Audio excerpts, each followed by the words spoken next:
Subscribe कीजिए education planet YouTube channel को और बेल आइकन को दबाइए लेटेस्ट एजुकेशन और टेक वीडियोस सबसे पहले देखने के लिए।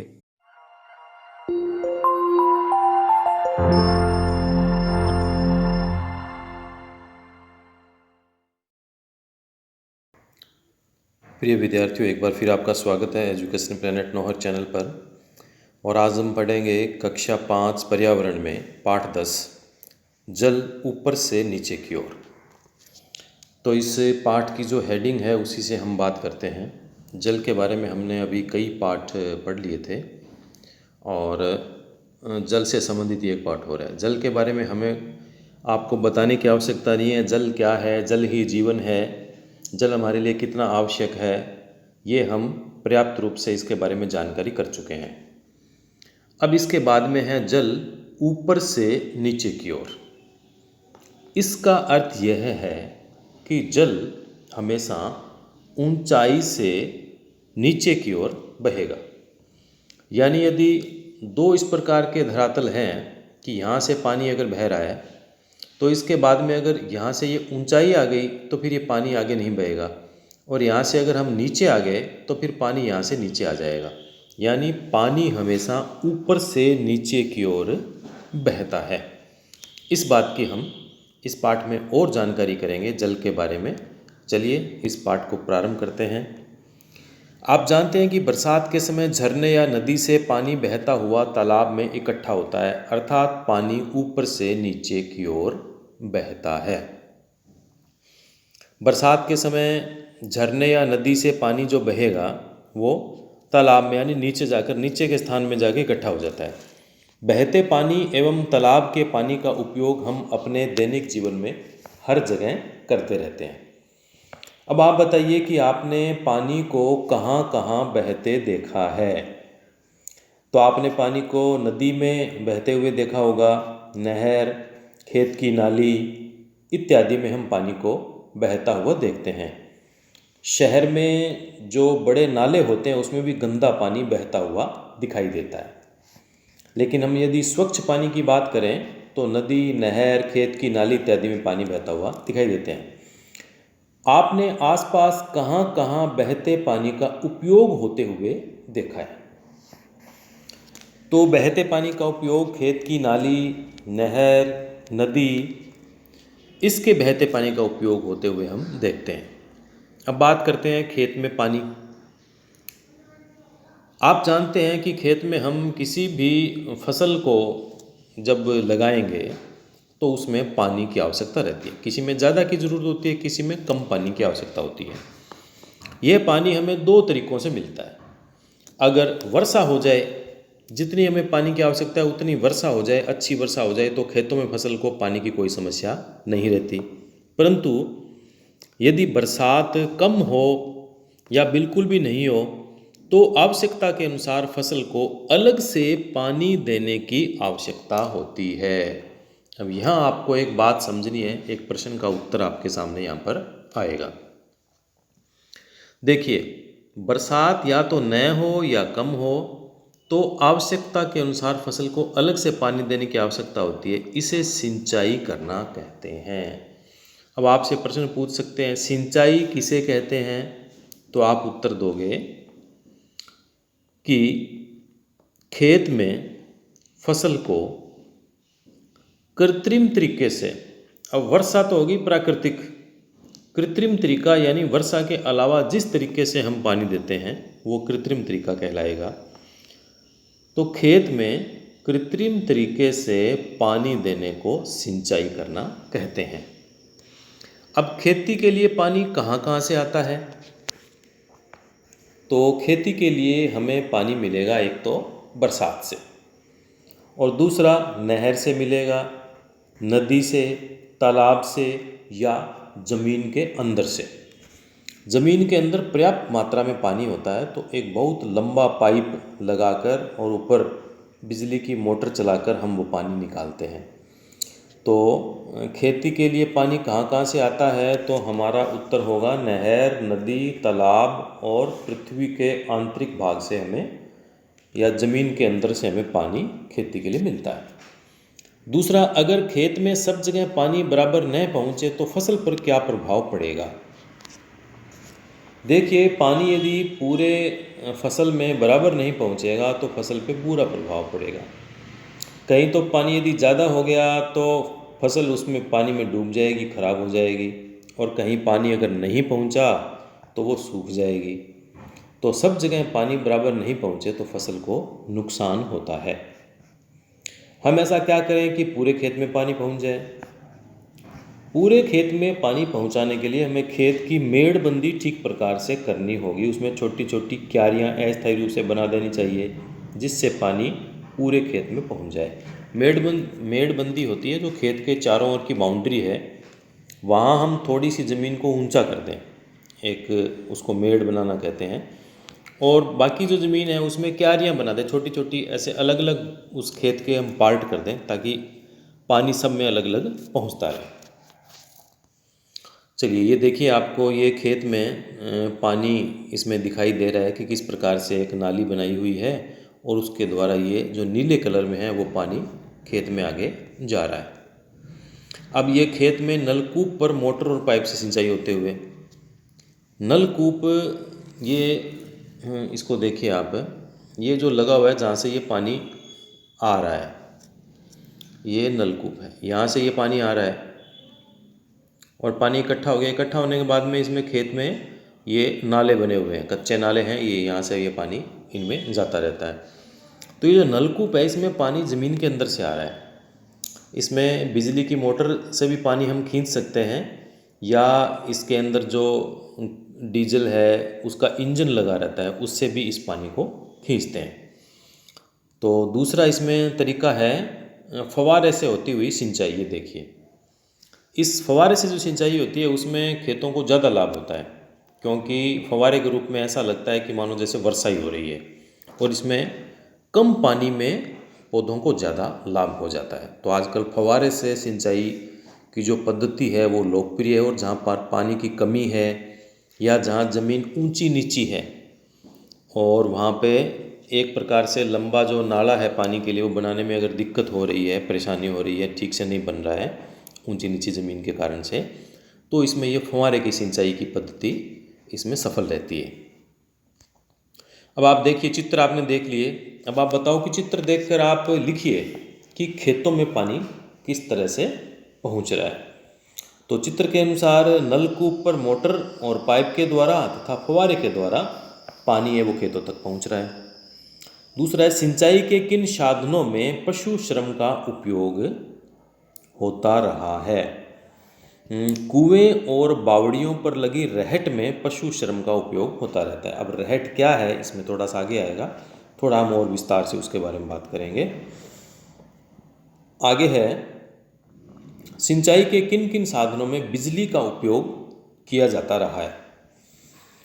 तो जिन साधनों में बिजली का उपयोग होता है वो नलकूप पर लगी जो मोटर है उसमें उपयोग होता है, और एक सबमर्सिबल पंप, आजकल इस प्रकार की मोटरें बन गई है कि उसको ज़मीन के अंदर बहुत नीचे ज़मीन में उस मोटर को एक प्रकार से फिट कर देते हैं, और एक बिजली के तार के द्वारा वो तार नीचे से लेकर ऊपर ज़मीन के बाहर निकल के आ जाता है, और उसमें उसको बिजली से जोड़ के और ज़मीन के अंदर ही मोटर चलती है। वो इस प्रकार की मोटर को, पंप को कहते हैं सबमर्सिबल पंप।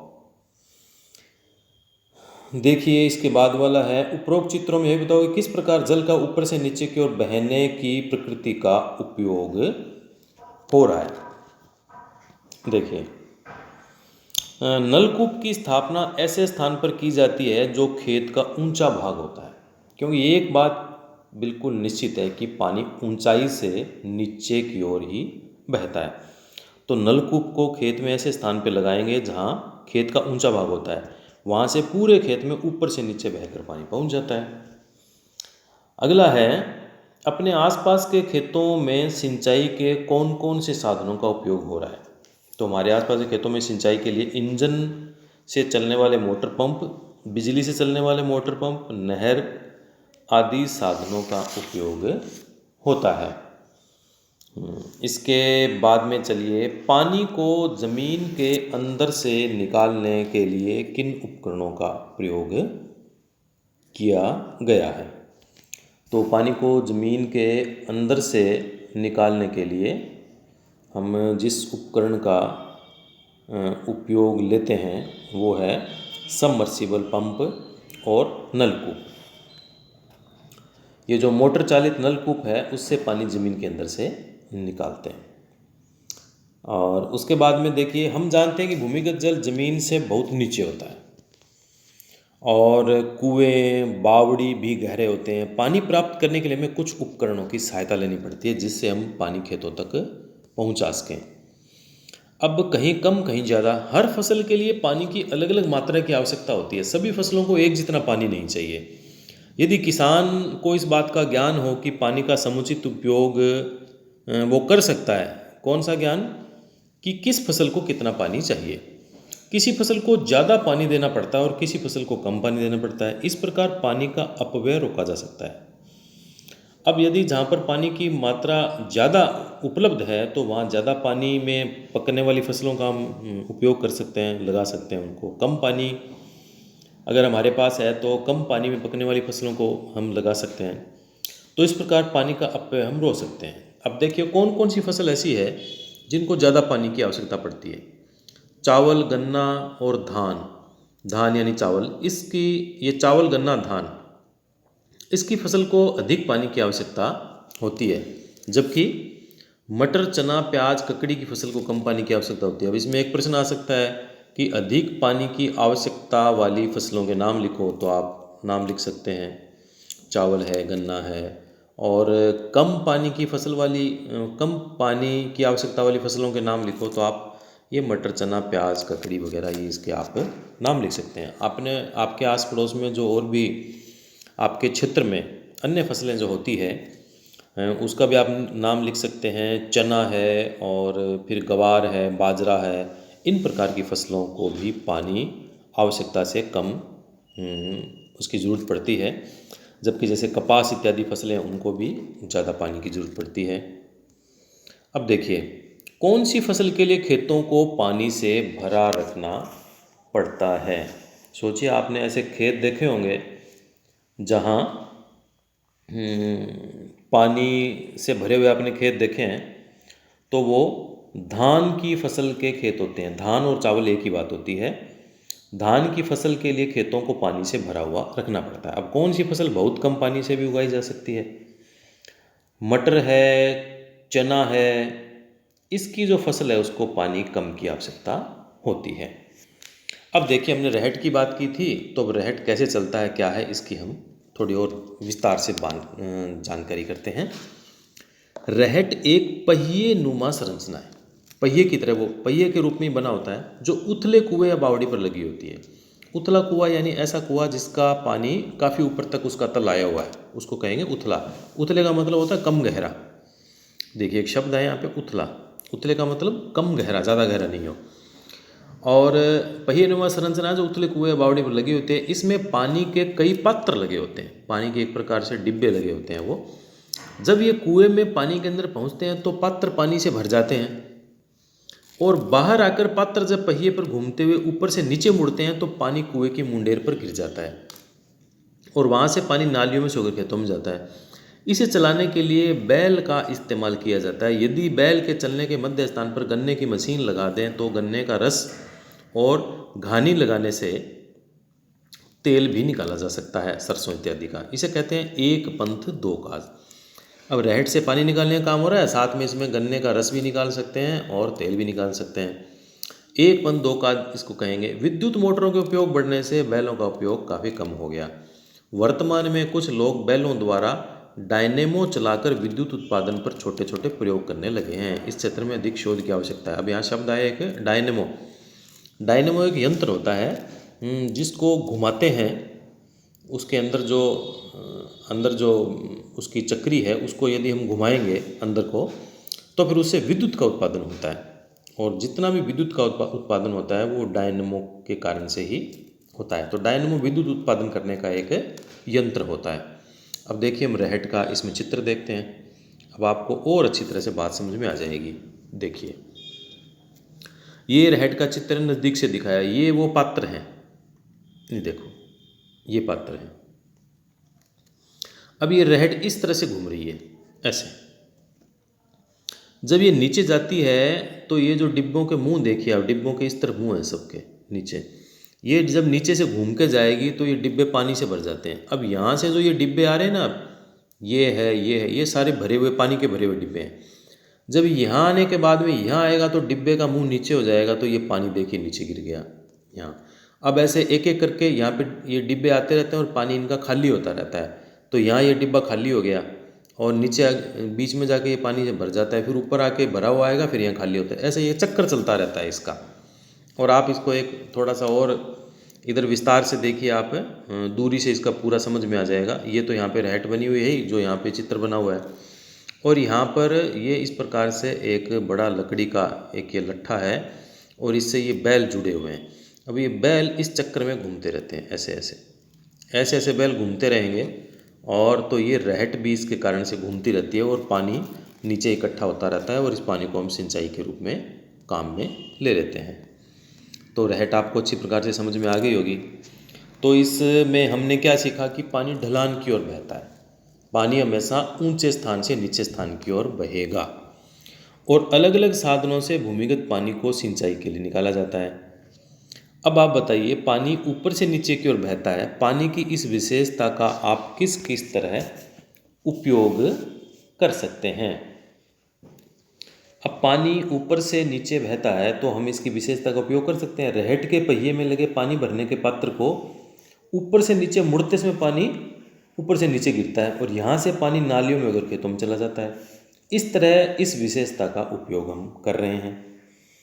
दूसरा है, कुएं से पानी कैसे कैसे निकाला जाता है। तो कुएं से पानी हम बाल्टी के द्वारा, रस्सी से हाथ से खींच कर निकाल सकते हैं, घिरनी की सहायता से बाल्टी से खींच कर निकाल सकते हैं, रहट से भी निकाल सकते हैं, मोटर पंप से भी निकाल सकते हैं। तो कई तरीक़ों से पानी निकाला जा सकता है।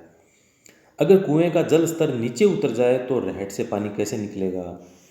अगर कुएं का जल स्तर नीचे उतर जाए तो रहट से पानी नहीं निकल सकता। रहट से पानी कुएं का तभी निकलेगा जब उसका कुएं का पानी उथला हो, यानी जल स्तर उसका ऊंचा हो। तो रहट कुएं का जल स्तर यदि नीचे उतर जाए तो रहट से पानी नहीं निकल सकता। इसका उत्तर हम ये देंगे। सिंचाई के कौन कौन से साधन हैं। तो सिंचाई के साधन है, नलकूप है, मोटर पंप, रहट, कुएं, बावड़ी और फवारा। आजकल एक ड्रिप सिंचाई पद्धति और बूंद बूंद सिंचाई पद्धति भी है। उसमें पौधे के बिल्कुल पास में ही वो एक पाइप वहाँ पे लगा दिया जाता है और उसमें से थोड़ा थोड़ा पानी उसके पास पौधे में गिरता रहता है। तो बूंद बूंद सिंचाई पद्धति है। कम से कम पानी खर्च के ज़्यादा लाभ लेने की जो पद्धति है वो बूंद बूंद सिंचाई पद्धति है। तो सिंचाई के कौन कौन से साधन है, इसका उत्तर देंगे नलकूप, मोटर पंप, रहट, कुएं, बावड़ी तथा नहर, और इसके अलावा फव्वारा पद्धति है, ड्रिप पद्धति है, वो सिंचाई के साधन है। तो जल के हमने कई पाठ पढ़ लिए हैं। जल ही जीवन है, ये बिल्कुल आपको बात समझ में आ गई किस प्रकार से हमारे घरों में भी जल की आवश्यकता है, और खेतों में भी किसी प्रकार का अनाज का उत्पादन करना है, कोई फल है, सब्जी है, अनाज है, जल के बिना कुछ भी संभव नहीं है। इसलिए हम कहेंगे जल ही जीवन है। बिल्कुल ये बार बार इस कई पाठ इस प्रकार के आ गए हैं और ये बात एकदम से स्पष्ट हो गई है। और भी इसमें बहुत सारे प्रश्न इसमें बन सकते हैं, जैसे बरसात के समय झरने या नदी से पानी बहता हुआ कहाँ इकट्ठा होता है। आप उत्तर दोगे तालाब में इकट्ठा होता है। और अच्छी बरसात का फसलों पर क्या प्रभाव पड़ता है, इसका उत्तर दे सकते हो। फसलों को पानी की समस्या नहीं रहती, पैदावार अच्छी होती है। फिर रहट कहाँ लगी होती है, तो रहट उथले कुएं बावड़ी पे लगी होती है। रहट को चलाने के लिए किसका इस्तेमाल होता है, बैलों का इस्तेमाल होता है। फिर सिंचाई का क्या अर्थ है, और फसल उगाने में पानी का अपव्यय कैसे रोका जा सकता है। इस प्रकार के और बहुत सारे इसमें खूब प्रश्न बनते हैं। तो आप पर्याप्त प्रश्न इसमें से बनाइए और इस पाठ को आप अच्छी तरह से पढ़िए, इसके प्रश्न उत्तरों को याद कीजिए, और जल ही जीवन है इस बात को अपने मन में उतारते हुए जल को बिल्कुल भी व्यर्थ नहीं गंवाना है, ये हमें निश्चित कर लेना है। फिर भी इस पूरे पाठ में कोई बात समझ में नहीं है तो हमेशा की तरह आप कमेंट बॉक्स में अपनी बात लिखिए, कोई प्रश्न पूछना चाहते हैं वो आप लिखिए और आपको तुरंत ही उसका समाधान मिलेगा।